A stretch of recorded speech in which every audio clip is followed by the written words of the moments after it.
Hello दोस्तों, welcome back to my YouTube channel Quick pharma.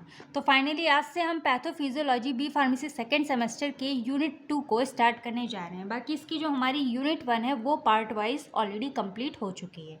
ठीक है, तो अगर हम यूनिट 1 को देखें तो जैसे मैंने आप लोग को बताया था जब हम लोगों ने एग्जाम मतलब कि इसके इंपॉर्टेंट क्वेश्चन के बारे में डिस्कस किया था, उसमें मैंने बताया था कि इसकी जो हमारी यूनिट फर्स्ट है और जो यूनिट सेकेंड है ये दोनों ही बहुत ज़्यादा इंपॉर्टेंट होने वाली हमारे एग्जाम के पर्पज़ से।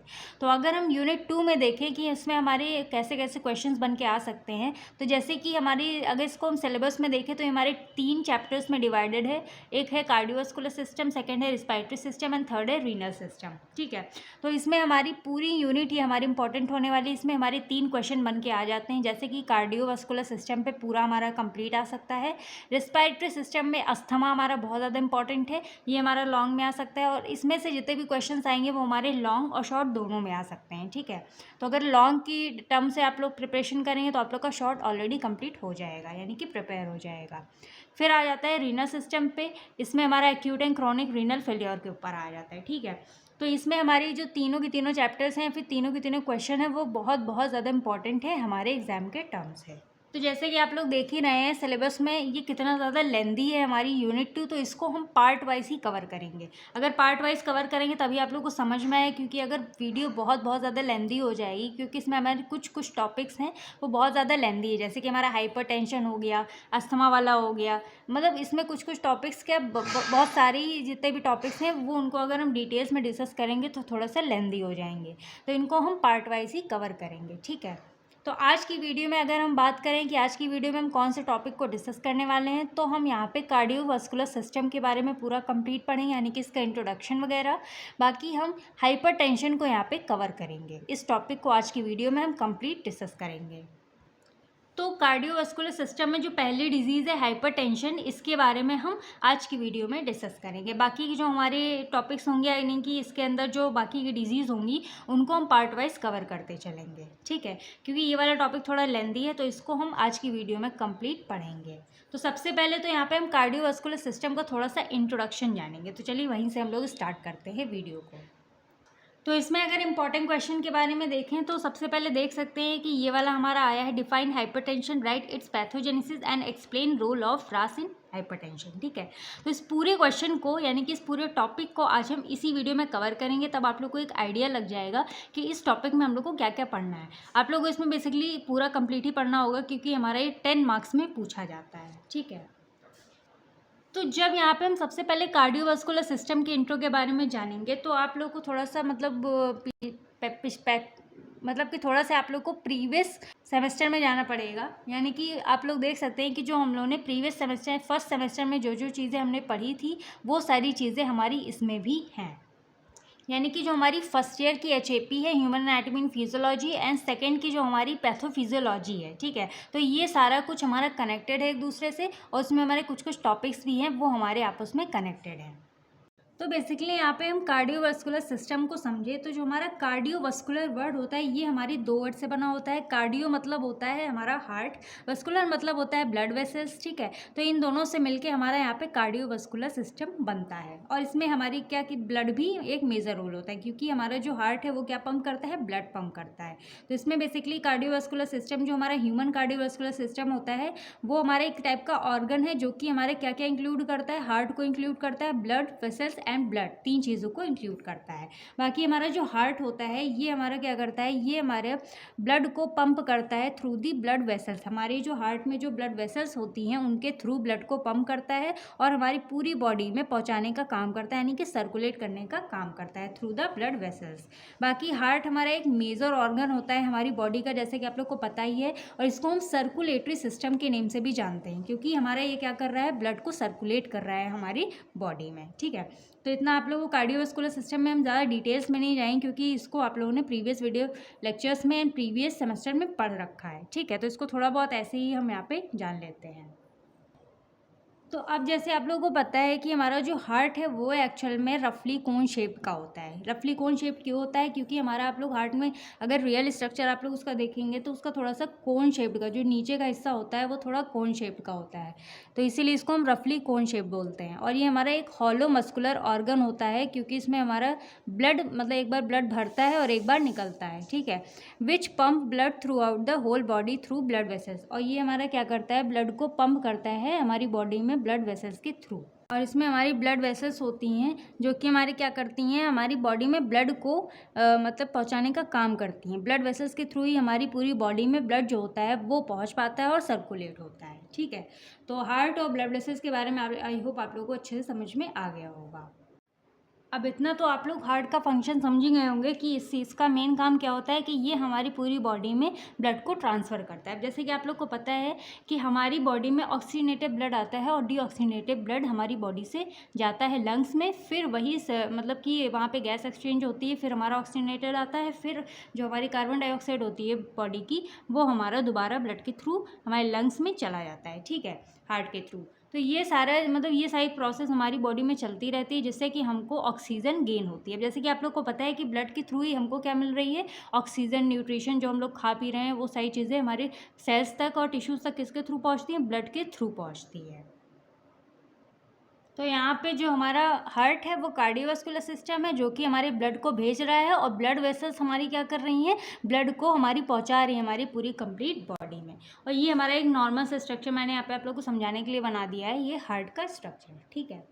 तो कार्डियोवास्कुलर सिस्टम आप लोग जानते ही हैं कि बहुत ज़्यादा मेजर रोल प्ले करता है हमारी बॉडी में, क्योंकि ये हमारे ब्लड को पहुंचाता है हमारी पूरी बॉडी में, जिससे कि हमारे सेल्स तक, टिश्यूज़ तक एनर्जी मतलब कि ऑक्सीजन मिलती है, फिर वो ऑक्सीजन को गेन करके एनर्जी को जनरेट करते हैं, एटीपी जनरेट होती है, जिसकी वजह से हमारी बॉडी चलती रहती है, ठीक है। और ये सारी चीज़ें किसकी वजह से पॉसिबल होती हैं? हमारे कार्डियोवास्कुलर सिस्टम की वजह से पॉसिबल होती हैं, ठीक है।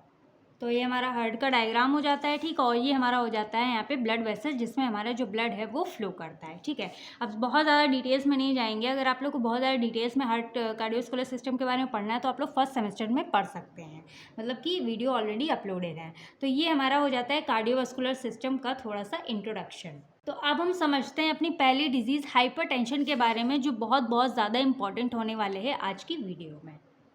तो अब ये हमारी जो डिज़ीज़ है, हाइपरटेंशन है, कंजेस्टिव हार्ट फेलियर है, ischemia heart disease, angina, myocardial infection, जितनी भी डिजीज़ हैं वो हमारी सारी की सारी किसकी हैं?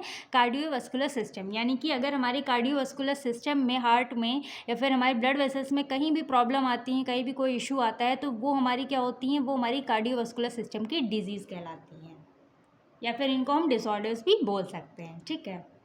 तो चलिए अब हम हाइपरटेंशन के बारे में, जो कि पहली डिजीज़ है, इसके बारे में डिस्कस करते हैं डिटेल्स में। और ये बहुत ज़्यादा इंपॉर्टेंट होने वाला है, तो इसको बिल्कुल भी आप लोग स्किप मत करिएगा, ठीक है। अब यहाँ पे हम अगर हाइपरटेंशन की बात करें तो सबसे पहले अगर आप लोग को किसी वर्ड को समझना है तो उसको आप थोड़ा सा ब्रेक डाउन कर दीजिए, यानी कि हाफ ऑफ कर दीजिए। अब हाइपर एंड टेंशन, हाइपर मतलब होता है हाई, एंड टेंशन मतलब होता है प्रेशर, किसी चीज़ पर कोई प्रेशर लग रहा हो। तो अब यहाँ पे मतलब कि ये जो हमारा हाइपर टेंशन है, आप लोग समझ गए कि दो वर्ड से बना हुआ है। हाइपर मतलब हाई, टेंशन मतलब प्रेशर। हाई मतलब होता है जैसे कोई भी चीज़ आप लोग बहुत ज़्यादा हाई हो जाए आपकी बॉडी में, जैसे कि आप लोग की ब्लड प्रेशर बहुत ज़्यादा हाई हो जाता है, तो उसको हम हाइपर टेंशन ही बोलते हैं। अगर हमारा जो बीपी होता है, नॉर्मल बीपी हमारा कितना होता है? 120 to 80 होता है, लेकिन अगर हमारा जो नॉर्मल बीपी अगर वो बहुत ज़्यादा हाई हो जाए तो वो हमारी हाइपर टेंशन कहलाती है, ठीक है। इसको सारी चीज़ें हम आगे समझेंगे। तो यहाँ पे जैसे वो लोग बहुत ज़्यादा गुस्सा आ गया तो उनको जो मतलब वो हाइपर हो जाते हैं, उनका जो ब्लड प्रेशर होता है वो काफ़ी ज़्यादा हाई हो जाता है, उसी को यहाँ पे हम हाइपरटेंशन डिनोट कर सकते हैं। अब ये डिजीज़ हमारी किसकी है? कार्डियोवास्कुलर डिजीज़ है, ठीक है। और ये हमारी हार्ट की डिजीज़ होती है। तो बेसिकली हमारा प्रेशर भी कहाँ होगा? हाई प्रेशर कहाँ पे होगा? हमारे, अब जैसे कि आप लोग को पता है कि कार्डियोवास्कुलर सिस्टम यानी कि हमारे हार्ट में क्या फ्लो हो रहा है? ब्लड फ्लो हो रहा है। तो यहाँ पे हमारा ब्लड का जो प्रेशर होगा वो यहाँ पे हमारा हाई होता है ड्यूरिंग दी हाइपरटेंशन डिजीज़। तो अब यहाँ पे इसको हम थोड़ा सा मतलब कि टेक्निकल टर्म में समझें तो it is also known as high blood pressure, जैसे कि मैंने यहाँ पे आप लोगों को बताया था। तो ये इसको हम हाई ब्लड प्रेशर के नेम से भी जानते हैं, ठीक है, जिसमें हमारा जो बीपी होता है जब वो बढ़ जाता है तो उसको हम हाइपरटेंशन बोलते हैं। अब ये ब्लड प्रेशर एक्चुअल में क्या है, तो चलिए इसको थोड़ा सा हम समझते हैं। तो जैसे कि ये आप लोग को पता है कि ये हमारी होती है ब्लड वेसल। अब ब्लड वेसल में हमारा क्या फ़्लो करता है? हमारा ब्लड फ्लो करता है। अब जैसे कि आप लोगों को पता है कि हमारा जब ब्लड जो है वो हमारे ब्लड वेसल्स में बह रहा होता है, तो यहाँ पे जब बहुत ज़्यादा ब्लड बह रहा होता है, यानी कि अब कोई बंद चीज़ है, अगर उसमें कोई चीज़ फ्लो कर रही है तो उस पर थोड़ा प्रेशर भी तो एक्सर्ट होगा। तो यहाँ पे प्रेशर जो मतलब कि ब्लड वेसल्स की जो वॉल्स होती हैं, ये जो होती है मतलब साइड साइड में इसकी जो वॉल्स हैं, इनमें प्रेशर क्रिएट होता है, इसकी वजह से, ब्लड की वजह से। अब जैसे कि आप लोग को नॉर्मल से एग्जांपल दे पाइप का, तो जैसे सबके घरों में पाइप होती है, तो वहाँ पे जब आप लोग पाइप से नॉर्मली पानी वगैरह डालते हैं फूल पत्ती में, तो वहाँ पे क्या होता है कि जब अगर नॉर्मल आप लोग पानी डाल रहे हैं तो वो जो पाइप होती है उसमें नॉर्मल जो पानी होता है वो फ्लो कर रहा होता है। लेकिन अगर आप लोग कभी कभी क्या करते हैं, उसको थोड़ा सा कॉन्स्ट्रिक्ट कर देते हैं, यानी कि पाइप को आगे से दबा देते हैं, तो वहाँ पर जो पानी होता है वो काफ़ी तेज़ी से बाहर निकलने लगता है। तो वहाँ पर क्या एग्जर्ट हो रहा है, वहाँ पर प्रेशर क्रिएट हो रहा है, जिसकी वजह से, प्रेशर की वजह से जो वाटर है वो काफ़ी तेज़ी से बाहर निकलता है। इसी तरीके से हमारी ब्लड वेसल्स में होता है, जब हमारा ब्लड यहाँ पे फ्लो कर रहा होता है तो यहाँ पे कुछ प्रेशर जो होता है वो ब्लड वेसल्स की वॉल्स पे क्रिएट होता है। तो इसी वाले प्रेशर को एक्चुअल में हम यहाँ पे ब्लड प्रेशर डिनोट करते हैं, क्योंकि यहाँ पे प्रेशर किसकी वजह से लग रहा है, ब्लड की वजह से लग रहा है, किसमें, हमारी ब्लड वेसल्स में।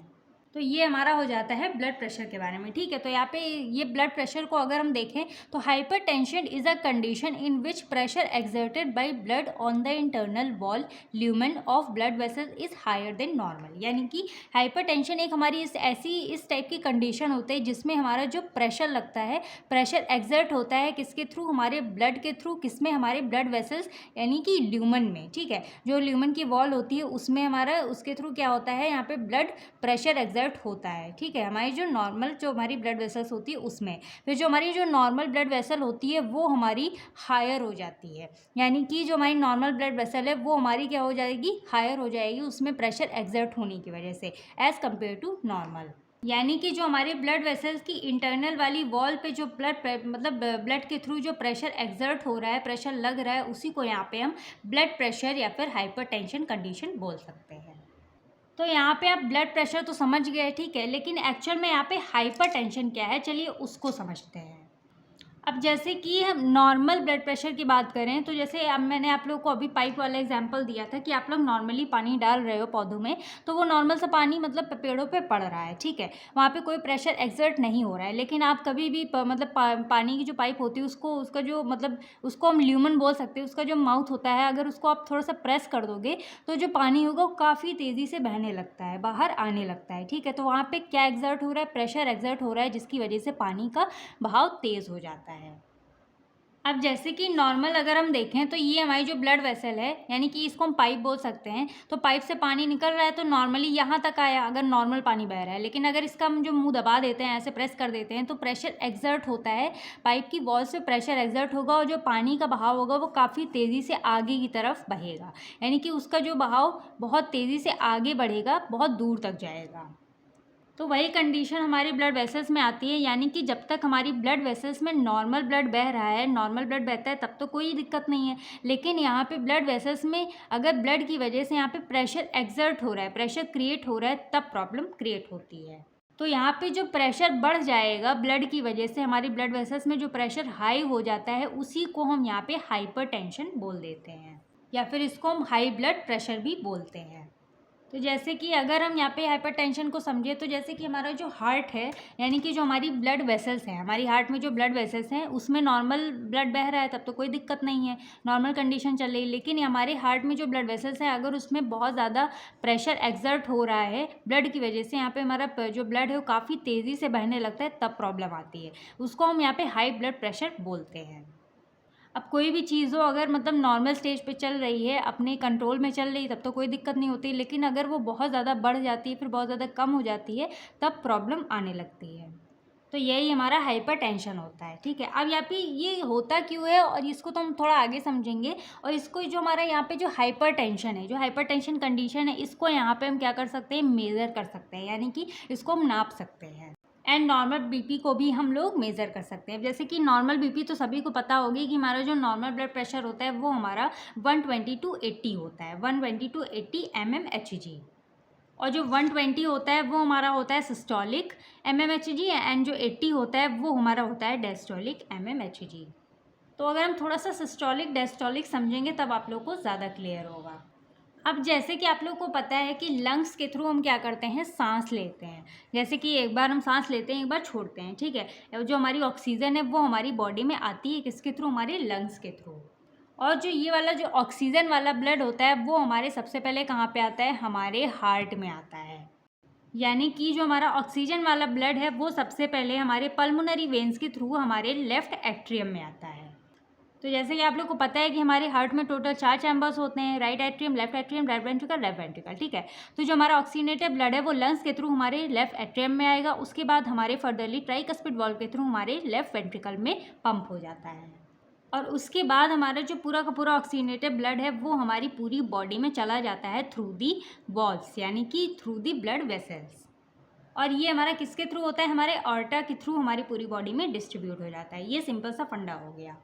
अब यहाँ पे जो हमारा ऑक्सीजनेटिव ब्लड होता है वो हमारी पूरी बॉडी में सेल्स टिश्यूज़ के पास पहुँचता है। वहाँ पे वो जो हमारी सेल्स टिश्यूज़ होती हैं वो हमारे ऑक्सीजन को गेन करती हैं और वहाँ पे क्या करती हैं, एटीपी को जनरेट करती हैं, ठीक है। यानी कि एनर्जी बनती है हमारी बॉडी में। और उसके बाद हमारे जो सेल्स और टिश्यूज़ के पास जो मतलब कि कार्बन डाइऑक्साइड होता है वो वापस ब्लड में चला जाता है और ब्लड के थ्रू वो हमारे राइट वेंट्रिकल से राइट एट्रियम में और उसके बाद यहाँ पे हमारी पल्मोनरी आर्टरीज के थ्रू हमारे लंग्स में पहुँचा दिया जाता है। फिर वहाँ पे गैस एक्सचेंज होती है। तो इस तरीके से पूरी की पूरी हमारी साइकिल चलती रहती है। अब समझना यहाँ पे ये है कि हमारी ये जो चैम्बर्स होते हैं ये आपस में मिलके एक साथ काम कैसे करते हैं, ठीक है। तो सबसे पहले यहाँ पे क्या होता है, जो हमारा राइट एट्रियम होता है और जो लेफ्ट एट्रियम में होता है ये आपस में क्या करते हैं, ऐसे कॉन्स्ट्रिक्ट होते हैं। तो जब ये दोनों ही एक साथ कॉन्ट्रैक्ट होते हैं, ठीक है, तो इसका जो राइट एट्रियम का जो ब्लड होता है वो राइट वेंट्रिकल में चला जाता है और जो लेफ्ट एट्रियम का जो ब्लड होता है यानी कि जो हमारा ऑक्सीजनेटेड ब्लड है वो हमारे लेफ्ट वेंट्रिकल में चला जाता है पंप होके। उसके बाद जब ये right ventricle left ventricle constrict होते हैं तब इसका जो हमारा डीऑक्सीजनेटेड ब्लड होता है वो हमारे लंग्स के पास चला जाता है और जो ऑक्सीजनेटेड ब्लड होता है वो हमारे ऑर्टा के थ्रू हमारी पूरी बॉडी में पहुँच जाता है। और ये दोनों ही हमारे एक साथ यानी कि ऊपर के और नीचे के दोनों ही आपस में कॉन्ट्रैक्ट एक साथ ही करते हैं। तो जब इधर का मतलब कि जब ऐसे ऊपर वाला जब कॉन्ट्रैक्ट होता है यानी कॉन्ट्रैक्ट होता है तो इसका जो वॉल्स होते हैं बाद में जैसे ही ब्लड यहाँ पे आ जाता है पंप हो जाता है तो ये इसकी जो वॉल्स होती हैं ट्राइकस्पिड वॉल्व बाइकस्पिड वॉल्व वो हमारी बंद हो जाती हैं जिससे कि ब्लड का बैक फ्लो ना हो। तो तभी हमारा जब यहाँ पे वॉल्व्स हमारी क्लोज होती हैं तभी हमको लब और डब दोनों साउंड हमको मतलब सुनने को मिलते हैं, प्रोड्यूस होते हैं। तो जब ये ब्लड यहाँ से यहाँ आता है यानी कि जब कॉन्ट्रैक्ट होता है तो उस चीज़ को यहाँ पे हम उस प्रोसेस को कॉन्ट्रैक्शन बोलते हैं। क्या बोलते हैं, यहाँ पे हम इसको बोल देते हैं कॉन्ट्रैक्शन, जब ये दोनों आपस में कॉन्ट्रैक्ट करते हैं। तो अब जैसे कि पता है आप लोगों को कि हमारा ये ऑर्गन क्या है, हॉलो मस्कुलर है, ठीक है। तो यहाँ पे जब ब्लड कॉन्ट्रैक्ट होके यहाँ पे से निकल जाता है ऑक्सीजनेटेड ब्लड हमारा बॉडी में पहुँच जाता है, डीऑक्सीजनेटेड लंग्स पहुँच जाता है। उसके बाद हमारा जो ब्लड होता है वो फिर से हमारा लंग्स से जो ऑक्सीजनेटेड ब्लड होता है वो फिर से हमारा यहाँ पे क्या होता है, भरने लगता है। क्योंकि हमारा हार्ट यहाँ पे कॉन्ट्रैक्ट होने के बाद यहाँ पे ब्लड जो है वो खाली हो गया तो फिर दूसरा ब्लड यहाँ पे फिर से फिल होने लगता है। जब हमारा यहाँ पे ब्लड भरता है तो उस टाइम पे हमारे हार्ट में होती है डायलेशन यानी कि रिलैक्सेशन वाली प्रोसेस होती है। तो जब वो मतलब धीरे धीरे धीरे खुलेगा तभी तो हमारा जो ब्लड है वो हमारे हार्ट में फिल होगा। तो ये प्रोसेस होती है हमारी कॉन्ट्रैक्शन एंड रिलैक्सेशन की। तो कॉन्ट्रैक्शन में हमारा जो हार्ट होता है वो कॉन्ट्रैक्ट करता है यानी कि थोड़ा सा प्रेशर पड़ता है इस पर हमारे हार्ट पे तभी तो ब्लड यहाँ से यहाँ आता है, ठीक है। और जब रिलैक्सेशन वाली प्रोसेस होती है तो हमारा ब्लड जो हमारा हार्ट होता है वो हमारे रिलैक्स करता है जिससे कि इसमें हमारा ब्लड फिल हो सके। तो जब यहाँ पे मतलब कि आप लोग अगर सोचें तो यहाँ पे जो हमारा मतलब जो बीपी होता है वो हमारा क्या होता है, जो ब्लड प्रेशर 120/80 होता है, ठीक है। तो यहाँ पे 120 मतलब ज़्यादा क्या होता है, हमारा सिस्टोलिक जो होता है फिर कॉन्ट्रैक्शन ज़्यादा क्यों होता है, क्योंकि यहाँ पे ज़्यादा प्रेशर लगता है क्योंकि हमारा जो ब्लड है वो हार्ट से पूरी बॉडी में पंप हो रहा है। तो वहाँ पर हमारा प्रेशर ज़्यादा लगने की वजह से ये हमारा कितना होता है, ये हमारा 120 होता है। और यहाँ पर रिलैक्सेशन यानी कि डिस्टोलिक जो होता है वो हमारा 80 mmHg होता है क्योंकि इसमें कोई ज़्यादा प्रेशर तो लगता नहीं है। भरने में कौन सा प्रेशर लगेगा, हमारा हार्ट वो रिलैक्स करता है उस टाइम पे हमारा ब्लड फिल होता है। तो ये हमारा 80 होता है। अब इतना तो आप लोगों को समझ में आ गया होगा कि सिस्टोलिक डायस्टोलिक क्या है। जो हमारा सिस्टोलिक यानी कि जब कॉन्ट्रैक्शन टाइम पे जो हमारा प्रेशर लगता है 120 उसको हम कहेंगे वो हमारा होता है सिस्टोलिक 120 mmHg, ठीक है। और जो हमारा रिलैक्सेशन टाइम पे जो प्रेशर लगता है वो हमारा होता है 80 जिसको हम डायस्टोलिक बोलते हैं। और जो MMHg होता है इसको मरकरी के रूप में मतलब इसको कैलकुलेट करते हैं, तो इसीलिए यहाँ पे MMHg लिखा होता है, ठीक है। तो ये होता है ब्लड प्रेशर का फंडा, ठीक है। तो इतना सिस्टोलिक डायस्टोलिक आप लोग डिटेल्स में समझ गए होंगे। सिस्टोलिक मतलब कॉन्ट्रैक्शन, मतलब कि डिस्टोलिक मतलब डायलेशन। तो जो हमारा नॉर्मल ब्लड प्रेशर है ये इसके 120 एंड 80 mmHg के अप्रॉक्स होना चाहिए, लेकिन अगर इससे ज़्यादा होता है तब फिर यहाँ पे हाइपरटेंशन वाली प्रॉब्लम आ जाती है। यानी कि जब ब्लड प्रेशर हाई होगा, वही चीज़ हम लोगों ने यहाँ पे भी पढ़ी थी कि हमारे ब्लड वेसल में जब ब्लड का फ्लो ज़्यादा होगा, ब्लड का प्रेशर ज़्यादा लगेगा, तो यहाँ पे हाइपरटेंशन जैसी प्रॉब्लम क्रिएट हो सकती है। तो ये हम स्टेजेस ऑफ हाइपरटेंशन के बारे में पढ़ रहे हैं, ठीक है। तो यहाँ पे नॉर्मल स्टेज तो आप समझ गए कि सिस्टोलिक हमारा लेस देन 120 होना चाहिए, डायस्टोलिक मतलब हमारा लेस देन 80 होना चाहिए। फिर हमारा आता है प्री हाइपरटेंशन और एलिवेटेड। तो जैसे कि प्री हाइपरटेंशन मतलब अगर थोड़ा सा बीवी बढ़ जाता है तो उसको हम प्री हाइपरटेंशन बोलते हैं, यानी कि बहुत ज़्यादा हाई नहीं हुआ है, थोड़ा बहुत बढ़ गया है नॉर्मल से, तो उसको हम प्री हाइपरटेंशन या फिर एलिवेटेड बोलते हैं। तो जो कि वो हमारा 120 से 139 तक रहता है, और इसका जो मतलब डायस्टोलिक रहता है वो हमारा रहता है 80 to 89, ठीक है। मतलब थोड़ा सा बढ़ा हुआ होता है। फिर हमारा आता है थर्ड हाइपरटेंशन स्टेज 1। जब यहाँ पे हाइपरटेंशन स्टेज 1 आती है तो हमारा जो सिस्टोलिक बीपी रहता है वो हमारा हो जाता है 140 to 159, एंड डायस्टोलिक जो रहता है वो हमारा 90 to 99 हो जाता है। और इसी की वजह से हमारे मतलब कि immediate treating life style changes आते हैं, यानी कि हमारी लाइफ स्टाइल में काफ़ी ज़्यादा चेंजेस आने लगते हैं, क्योंकि ये हमारी थोड़ी सी ज़्यादा बढ़ी हुई बीपी होती है, तो इसको हम हाइपरटेंशन स्टेज 1 कहते हैं। तो इसमें हम लोग को ट्रीटमेंट की ज़रूरत भी होती है, ठीक है। फिर हमारा आता है फोर्थ हाइपरटेंशन स्टेज 2। अब ये कुछ ज़्यादा ही हो जाता है, तो जिसमें हमारी बीपी बहुत ज़्यादा इंक्रीज़ हो जाती है। तो ये हमारी होती है 160 to 179 सिस्टोलिक, एंड इसका डायस्टोलिक होता है 100 to 109। तो ये काफ़ी ज़्यादा सीरियस हो जाता है मामला। तो उस टाइम पे मतलब कोई भी जिसको भी इतनी ज़्यादा हाइपरटेंशन स्टेज 2 हो रही है, तो उस टाइम पे उसको मतलब कि एडमिट होने की ज़रूरत होती है, ठीक है। फिर हमारा आता है लास्ट हाइपरटेंशन क्राइसिस। तो अब ये टफेस्ट कंडीशन होती है, क्योंकि इसमें हमारा जो सिस्टोलिक होता है वो हमारा 180 से अबव चला जाता है, और डिस्टोलिक हमारा 110 से अबव चला जाता है। तो इसमें ये काफ़ी ज़्यादा क्रिटिकल कंडीशन होती है, इसमें कभी कभी इंसान की जान भी जा सकती है।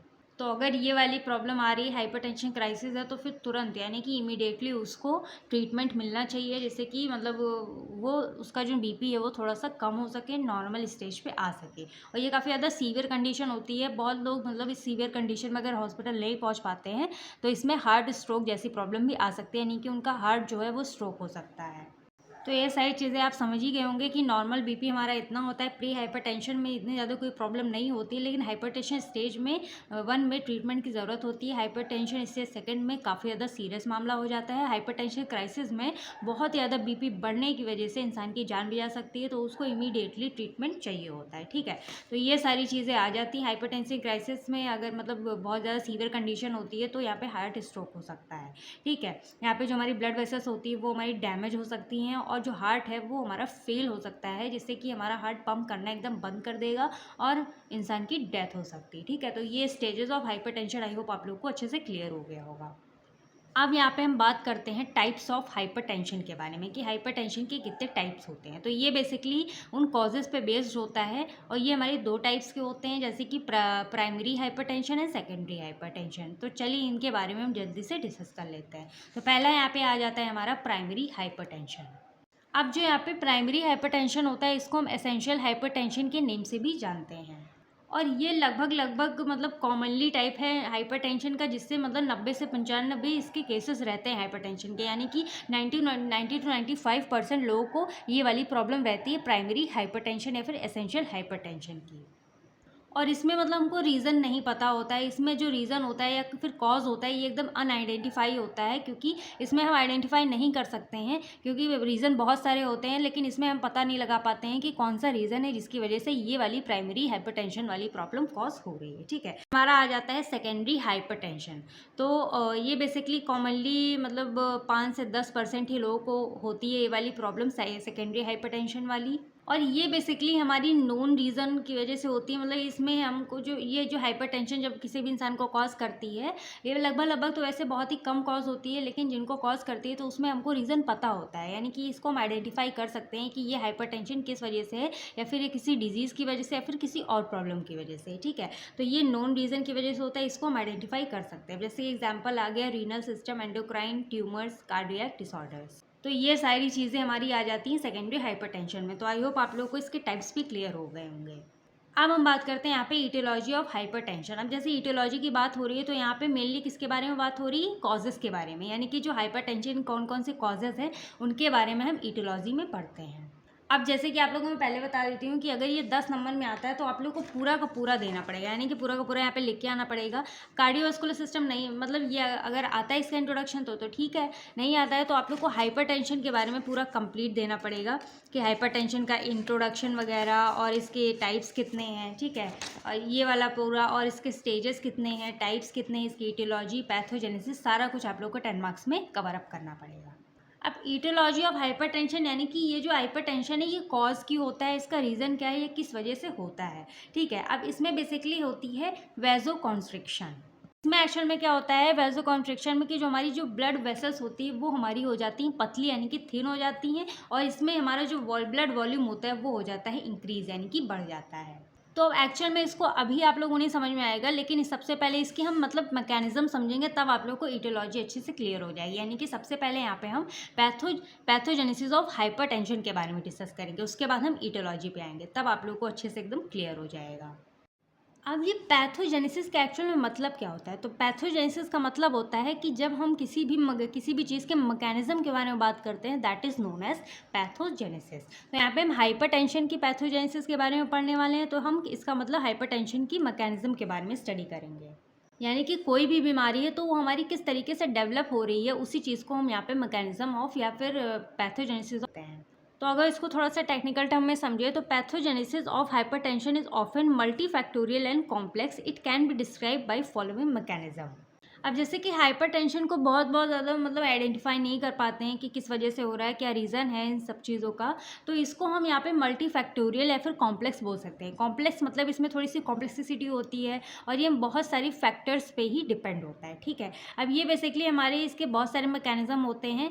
तो पहला आ जाता है हमारा इंक्रीज एट्रियोलर रेजिस्टेंस, सेकंड आता है क्रोनिक रीनल फेल्योर, थर्ड आता है सिंपैथेटिक एक्टिवेशन एंड फोर्थ आता है एक्टिवेशन ऑफ रास सिस्टम। अब पहले मैं आप लोगों को बता रही हूँ कि पैथोजेनेसिस बहुत ज़्यादा, यानी कि इसका मैकेनिज्म एंड हाइपरटेंशन वाला पूरा टॉपिक ही सबसे ज़्यादा इंपॉर्टेंट है। तो पैथोजेनेसिस अच्छे से आप लोगों को इसमें देखना पड़ेगा, बिल्कुल भी बिना स्किप किए हुए। तो पहला हमारा मैकेनिज्म आ जाता है इंक्रीज एट्रियोलर रेजिस्टेंस। तो चलिए इसके बारे में हम पहले समझते हैं। अब एट्रियोलर का मतलब क्या होता है, मतलब कि आर्टरी, यानी कि जो हमारी आर्टरीज होती हैं तो उनमें बहुत ज़्यादा रेजिस्टेंस इंक्रीज हो जाता है, यानी कि बहुत ज़्यादा रेजिस्टेंस बढ़ जाता है।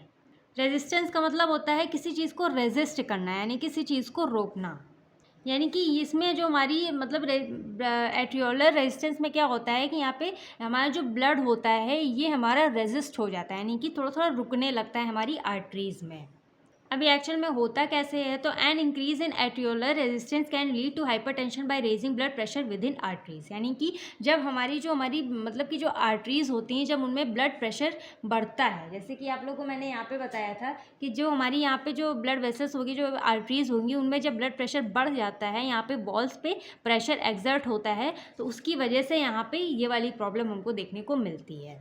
अब जैसे कि आप लोगों को पता है कि अगर आर्टरी में रेजिस्ट हो जाएगा हमारा ब्लड, यानी कि अगर रुक जाएगा, तो वहाँ पे अगर आगे बढ़ेगा ही नहीं ब्लड, तो यहाँ पे क्या होगा, यहाँ पे हमारा ब्लड प्रेशर बढ़ने लगेगा आर्टरीज़ में। क्योंकि अगर कोई चीज़ अगर किसी चीज़ में बंद में अगर फ्लो कर रही है, अगर उसको रोक दिया जाए तो वो धीरे धीरे क्या होगी, उस पर प्रेशर एक्सर्ट होगा, प्रेशर क्रिएट होगा, और यहाँ पर हमारा जो ब्लड प्रेशर होगा हमारी आर्टरीज़ में बढ़ जाएगा। बाकी एक्चुअल में होता क्यों है कि an increase in arteriolar resistance can be occur due to many reason including thinning and fracturing of elastin, increase collagen deposition and increase wall thickness. अब जैसे कि ये जो हमारी ब्लड वेसल्स है, फिर जो ब्लड आर्टरीज होती हैं, ये हमारी किससे बनी होती हैं, इलास्टिन्स वगैरह से हमारी बनी हुई होती हैं। जैसे कि हमारे इसमें कनेक्टिव टिश्यू की बनी हुई है, तो कनेक्टिव टिश्यू में मेन हमारा कौन सा होता है, हमारा इलास्टिन होता है।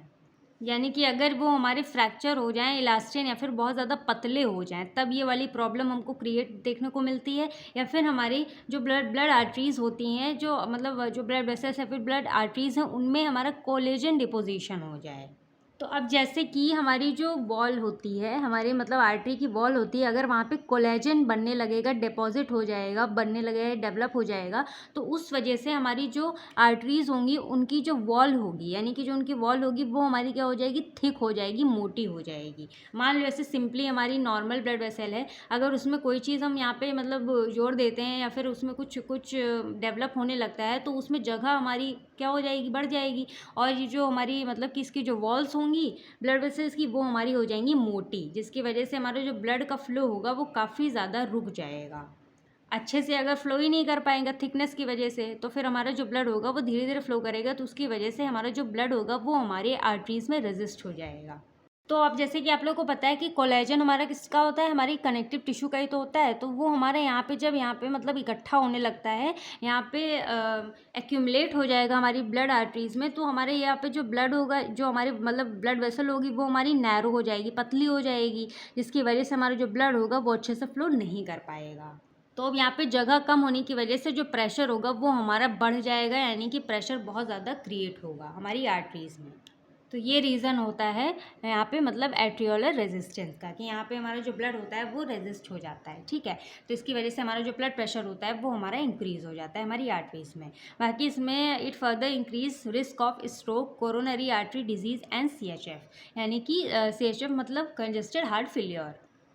तो ये सारी चीज़ें हो जाती हैं। तो CHF के बारे में हम नेक्स्ट पार्ट में डिस्कस करेंगे डिटेल्स में, ठीक है। तो यहाँ पे मतलब जब यहाँ पे ब्लड यहाँ पे रेजिस्ट हो जाएगा तो यहाँ पे हार्ट स्ट्रोक जैसी प्रॉब्लम आ सकती है, हमारा हार्ट स्ट्रोक हो सकता है, और हमारी कोरोनरी आर्टरी डिजीज़ हो सकती है, CHF कंजेस्टेड हार्ट फेलियर हो सकता है। यानी कि कंजेस्टेड मतलब क्या होता है, कोई चीज़ कंजेस्ट हो, मतलब कंजेस्टेड हो रही हो, बहुत ज़्यादा उसमें प्रॉब्लम क्रिएट हो रही हो। जैसे कि यहाँ पे कोलेजन बढ़ गया तो यहाँ पे हमारी जो ब्लड वेसल है वो क्या हो गई, नैरो हो गई, इसकी वजह से इसको कंजेशन फील हुआ, कंजेस्टेड हो गई, इसकी वजह से यहाँ पे ब्लड प्रेशर हमारा इंक्रीज़ हो गया आर्टरीज़ में, ठीक है। तो ये हमारा हो जाता है इंक्रीज आर्ट्रियोलर रेजिस्टेंस। तो ये एक रीज़न होता है हाइपरटेंशन का, ठीक है।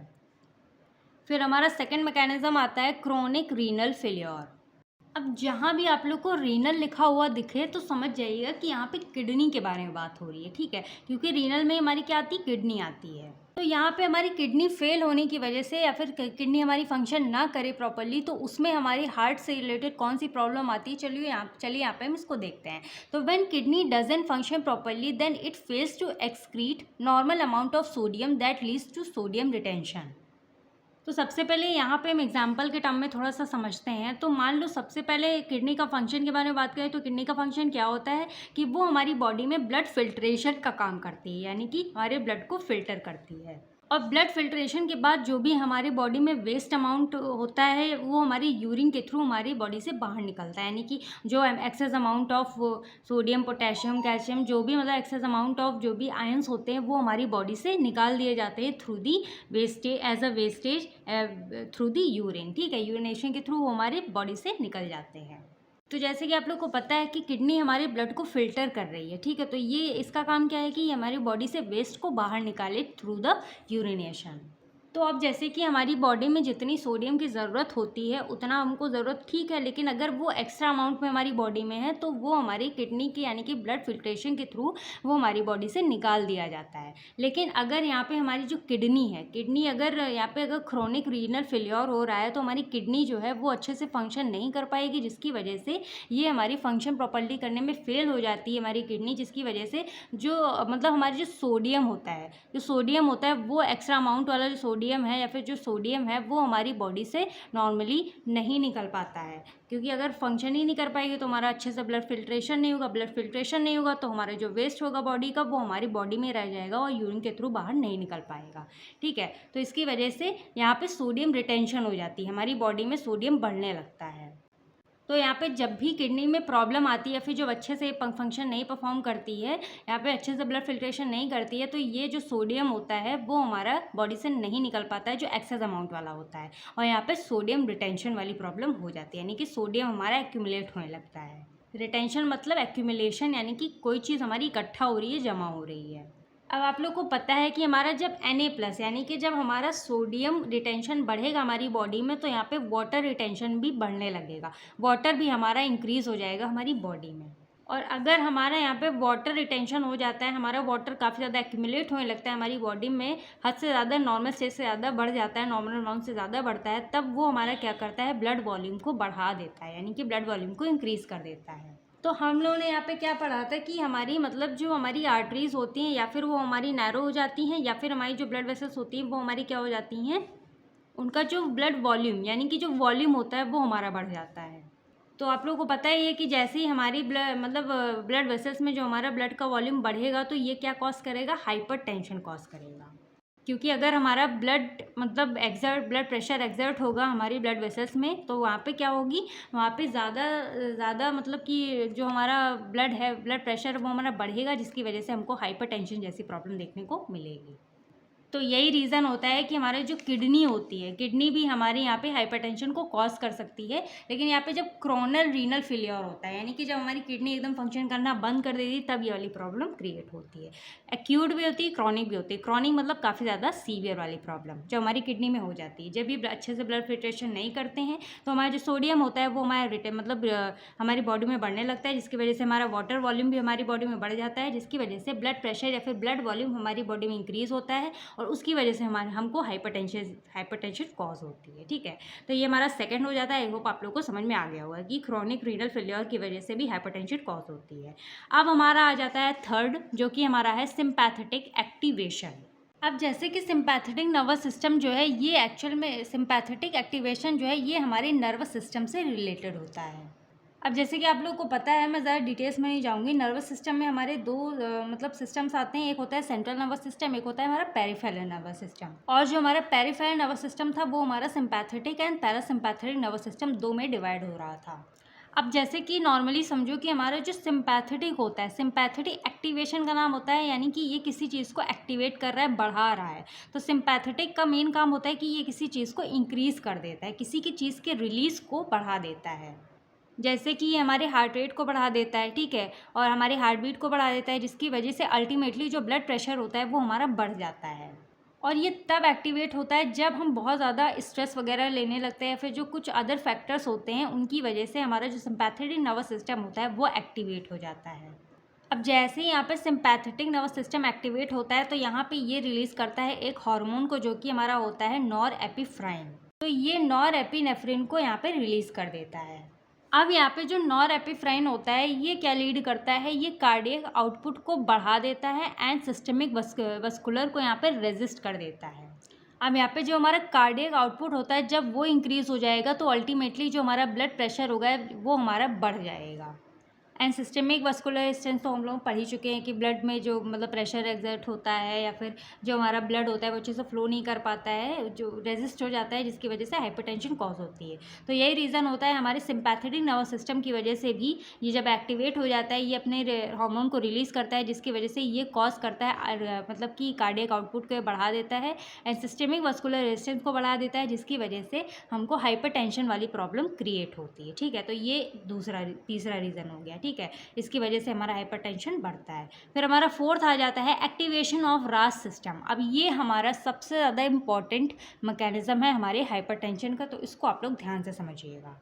अब सबसे पहले मैं आप लोगों को बता दूं कि आप लोग प्रीवियस सेमेस्टर में सारी कुछ मतलब पढ़ चुके हैं, थोड़ा बहुत आप लोग इससे रिलेटेड ही, तो आप लोग को समझ में आ रहा होगा। ठीक है, तो RAS stands for renin angiotensin aldosterone system, इसका ये फुल फॉर्म होता है। Angiotensin is release by liver. अब जो एंजियोटेंसिन होता है वो हमारा किससे रिलीज़ होता है, वो हमारे लीवर से रिलीज़ होता है। एंड जो हमारा मतलब रेनिन होता है वो हमारी किडनी से रिलीज़ होता है, किडनी के थ्रू, और जो एंजियोटेंसिन होता है वो हमारे लीवर के थ्रू रिलीज़ होता है। अब ये दोनों आपस में मिलके जब ये एक्टिवेट होते हैं, तो ये क्या बनाते हैं, ये एक्टिवेट एल्डोस्टेरोन, यानी कि ये हमारे रेनिन एंड एंजियोटेंसिन आपस में कंबाइन होकर ये हमारे एल्डोस्टेरोन को एक्टिवेट कर देते हैं। यानी कि जब ये आपस में कंबाइन होंगे तो यहाँ पे एल्डोस्टेरोन जो है ये हमारा रिलीज़ हो जाता है, फिर एक्टिवेट हो जाता है।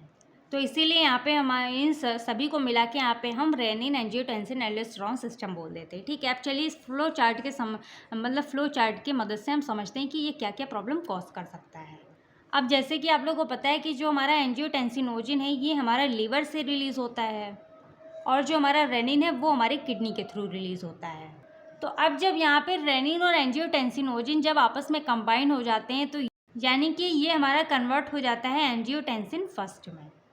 अब उसके बाद ये जो हमारा एंजियोटेंसिन 1 है ये हमारी ACE के मतलब प्रेजेंस में ये हमारा एंजियोटेंसिन सेकेंड में कन्वर्ट हो जाता है।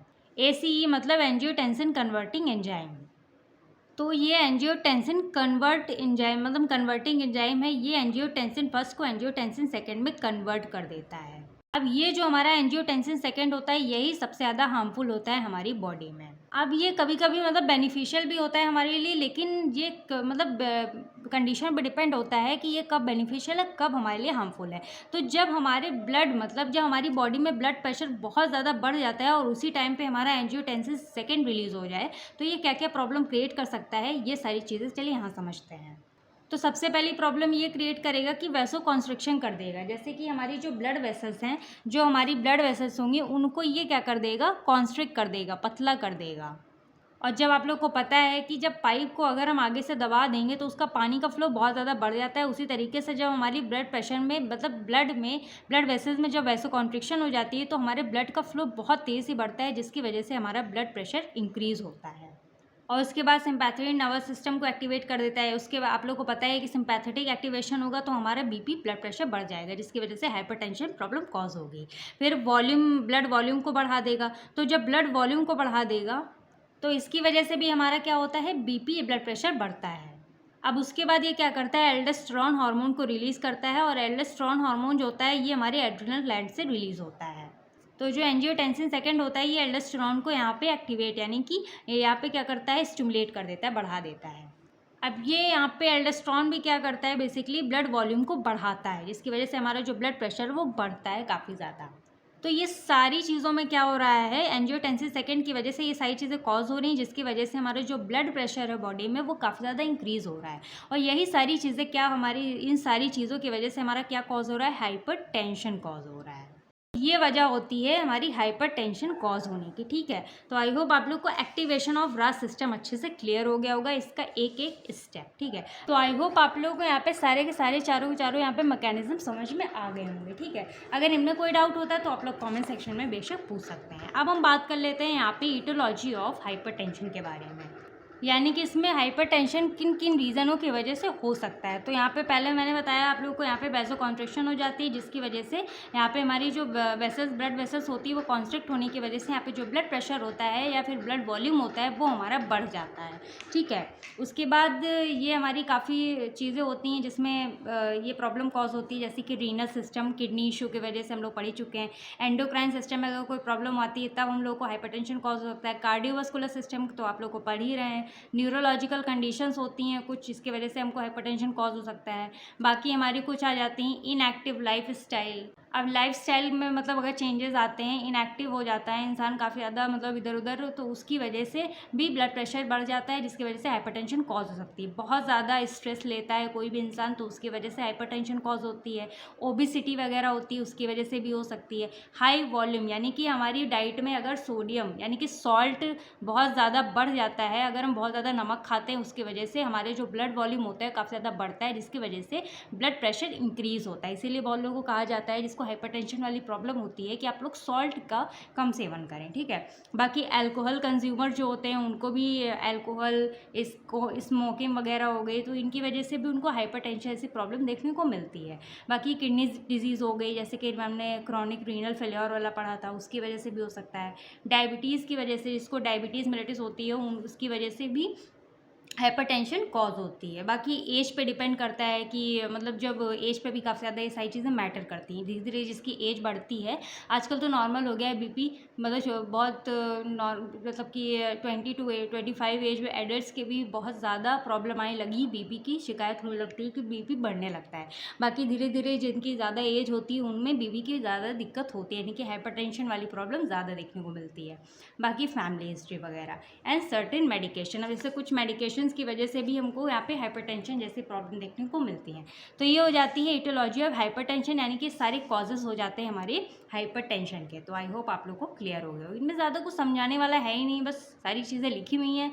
आप लोग इतना तो डेली लाइफ में भी सारी चीज़ें चलती हैं तो आप लोग इतना तो समझते ही होंगे। ठीक है, बाकी हाइपरटेंशन जब मतलब होता है किसी भी इंसान को, तो उसके साइंस एंड सिम्टम्स क्या होते हैं, जैसे कि हेडेक होना, बहुत ज़्यादा सर दर्द होता है, डिजीनेस होना, ब्लड विजन मतलब काफ़ी ज़्यादा ब्लरी ब्लरी सा दिखाई देता है, नोजिया होना, वॉमिटिंग मतलब उल्टी सा फील होना, फैटिगनेस एंड चेस्ट पेन या मतलब चेस्ट में पेन होना, इरेगुलर हार्ट बीट्स, ये सारी चीज़ें मतलब हम लोग को सिम्टम्स दिखाई देते हैं जब ये वाली प्रॉब्लम आती है। बाकी इसके कुछ कॉम्प्लिकेशंस होते हैं, जैसे कि कुछ कॉम्प्लिकेशंस आ सकते हैं मतलब हाइपरटेंशन की वजह से हार्ट अटैक आ सकता है, हार्ट फेलियर हो सकता है, किडनी फेलियर हो सकती है, स्ट्रोक, रेटिनोपैथी, ये सारी चीज़ें कॉम्प्लिकेशंस में देखने को मिलती हैं। बाकी इसको हम ट्रीट कैसे कर सकते हैं, फिर मैनेजमेंट इसका हम कैसे कर सकते हैं, इसको कैसे मैनेज कर सकते हैं, तो ये हमारे दो तरीक़ों से होता है मैनेज। एक हमारा होता है नॉन फार्माकोलॉजिकल, एक होता है फार्माकोलॉजिकल। तो नॉन फार्माकोलॉजिकल में यानी कि जिसमें हम दवाई वगैरह ना लें, उसमें हम वेट लॉस कर सकते हैं, क्योंकि बहुत ज़्यादा किसी का वेट होता है तो उससे भी हाइपरटेंशन की प्रॉब्लम आती है, ब्लड प्रेशर बढ़ता है उनका। तो इसमें हम कोई मेडिसिन वगैरह नहीं लेते हैं तो वेट लॉस कर सकते हैं, एक्सरसाइज कर सकते हैं डेली, मेडिकेशन कर सकते हैं और मेडिटेशन एंड हेल्दी डाइट रख सकते हैं, मतलब खाने पीने का ध्यान दे सकते हैं। तो ये सारी चीज़ें हमारी नॉन फार्माकोलॉजिकल में आती हैं, ठीक है। बाकी अगर फार्माकोलॉजिकल में देखें तो इसमें अगर हम बहुत ज़्यादा बीपी की शिकायत है या फिर हाइपरटेंशन की प्रॉब्लम है तो काफ़ी ज़्यादा सीवियर, तो उसमें फार्माकोलॉजिकल यानी कि थोड़े सा मेडिकेशन वगैरह करवा सकते हैं, उसमें डायरेटिक्स ले सकते हैं, अल्फा बीटा ब्लॉकर्स ले सकते हैं, वैसोडाइलेटर्स एंड ACE इनिबिटर्स होते हैं। ये सारी चीज़ें मतलब जो मेडिकेशन के थ्रू जो फार्माकोलॉजिकल होती हैं, ये सारी चीज़ें हम अपनी बॉडी में ले सकते हैं बाहर से, ठीक है, जिसकी वजह से हमको ये प्रॉब्लम देखने को ना मिले या फिर ये प्रॉब्लम दूर हो जाए। तो ये सारी चीज़ें होती हैं ट्रीटमेंट एंड मैनेजमेंट की। तो आई होप आप लोगों को सारा कुछ समझ में आ गया होगा, हाइपरटेंशन के बारे में सारा कुछ क्लियर हो गया होगा, इसके टाइप्स, ईटियोलॉजी, पैथोजेनेसिस, स्टेजेस, सारा कुछ, ठीक है। अगर इस टॉपिक से रिलेटेड आप लोगों को कोई भी डाउट होता है तो आप लोग कमेंट सेक्शन में पूछ सकते हैं। बाकी मिलते हैं नेक्स्ट वीडियो में नेक्स्ट टॉपिक के साथ, जिसमें हम CHF के बारे में पढ़ेंगे, कंजस्टिव हार्ट फेलियर। तब तक के लिए do like, share, comment and subscribe to my YouTube channel Quick pharma.